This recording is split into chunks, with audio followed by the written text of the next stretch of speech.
कधीच नाही चुकणार तुमचे फेवरेट टीव्ही शोज झी5 सोबत, तेही एकदम फ्री। वहिनी, दुर्गा वहिनी आई होणार म्हणून आपण किती स्वप्न रंगवली होती ना, किती खुश होतो आपण सगळे। पण अचानक हे काय होऊन बसलंय? वहिनी, दुर्गा वहिनी आणि त्यांच्या बाळाला काही होणार नाही ना? सरू, चुकूनही असा विचार मनात आणू नकोस. पण दुर्गा वहिनी पोटावली. बस सरू, प्लीज आपण ना आता या टॉपिक वरती नको बोलायला.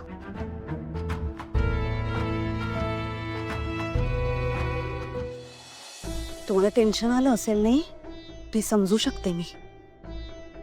एवढ्या चांगल्या प्रसंगी काय घडलं? खरंच असं नको घडायला हवं होतं.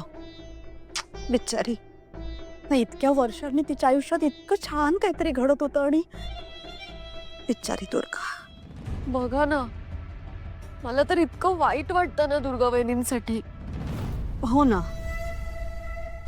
खरं तर ह्यात माझ्या लीलाची चूक आहे. नाही नाही, तुम्हाला वाटेल पण आई असं काय बोलते मुलीबद्दल, पण माझी लीला मला माहिती आहे ना, लहानपणापासून अशीच आहे, वेंधळी धांदरट, गडबड करत असते सगळी. आता मला सांगा, काय गरज होती तिला? काय गरज होती एकटीनेची जाण्याची? हा, एकटीने दुर्गाला घेऊन येण्याची खरंच गरज होती का?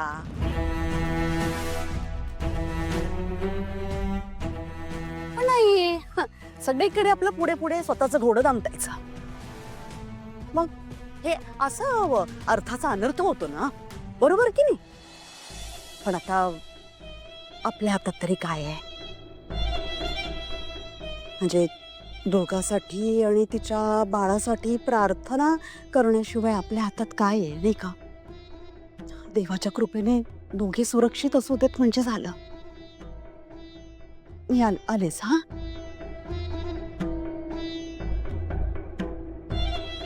वहिनी, ही बाई बरोबर बोलत होती.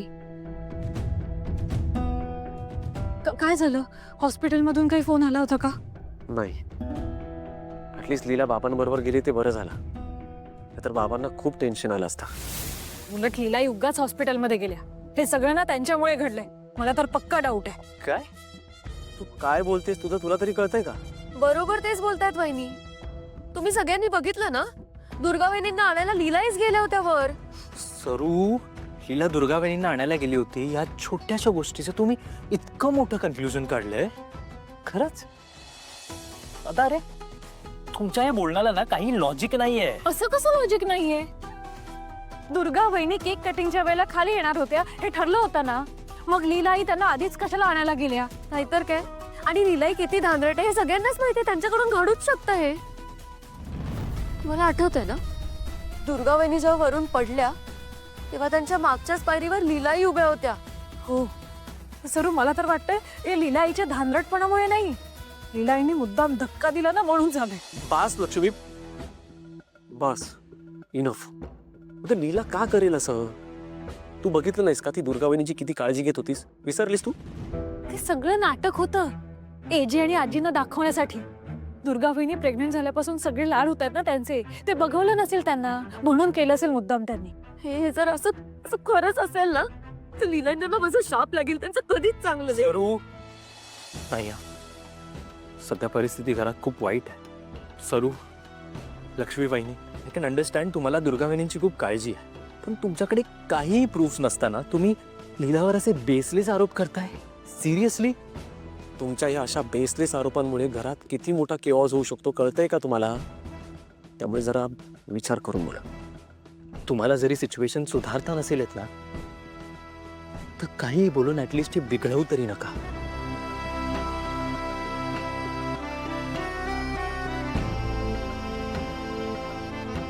चल दादा. डॉक्टर, माझा ब्लड ग्रुप एक नेगेटिव्ह आहे. मी देऊ शकते दुर्गाला रक्त. गुड. मी प्रोसिजरची सुरुवात करते. मी सिस्टरला पाठवते, तुम्ही त्यांच्यासोबत जा. ओके? हो हो. थँक्यू. थँक्यू काय म्हणते? दुर्गा काय परकी आहे का मला? लीला, आमच्यावर खरंच खूप उपकार आहेत तुझे. तू जर रक्त द्यायला आता नाही म्हणली असतीस तर किशोर सराव असं काय बोलताय तुम्ही? हे बघा, मी दुर्गासाठी आणि तिच्या बाळासाठी काहीही करायला तयार आहे.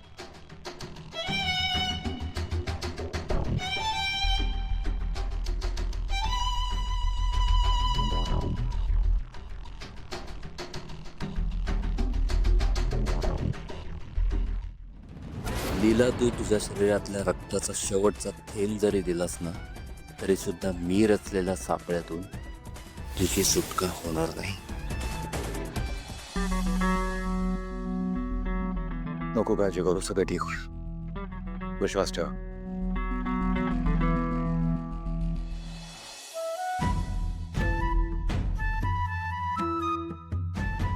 का अशी परीक्षा घेतोयस देवा? का आताच तर कुठे सुख आलं होतं ना. इतक्या वर्षानंतर दुर्गा आई होणार.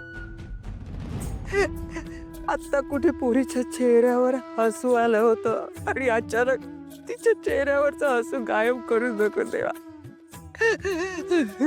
तिचं सुख हिरावून घेऊ नको. दुर्गाला आणि तिच्या बाळाला काही होऊ देऊ नको देवा. काही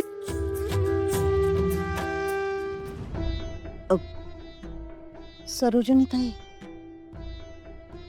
अशा खचून जाऊ नका. होईल होईल सगळं ठीक. हा,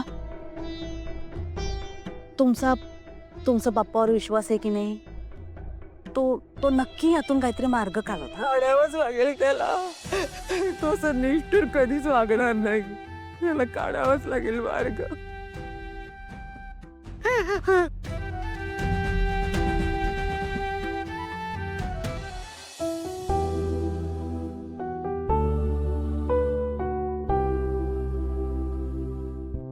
लीला, मी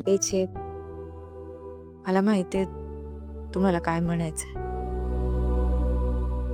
हे जे दुर्गा आणि तिचं बाळ माझ्यासाठी खूप महत्वाचं आहे. त्यांच्यासाठी माझा जीव द्यायला येत आहे. नाही लीला, प्लीज असं परत कधी बोलू नकोस. कधी नाही.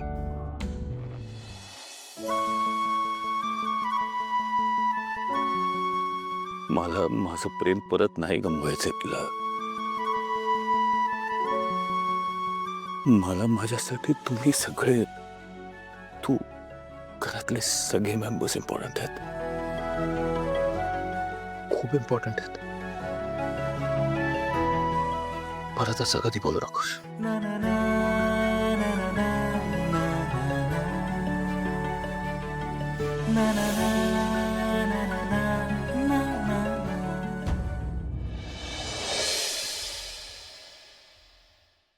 झी5 ॲप डाउनलोड करा आणि पहा सर्व एपिसोड्स एकदम फ्री.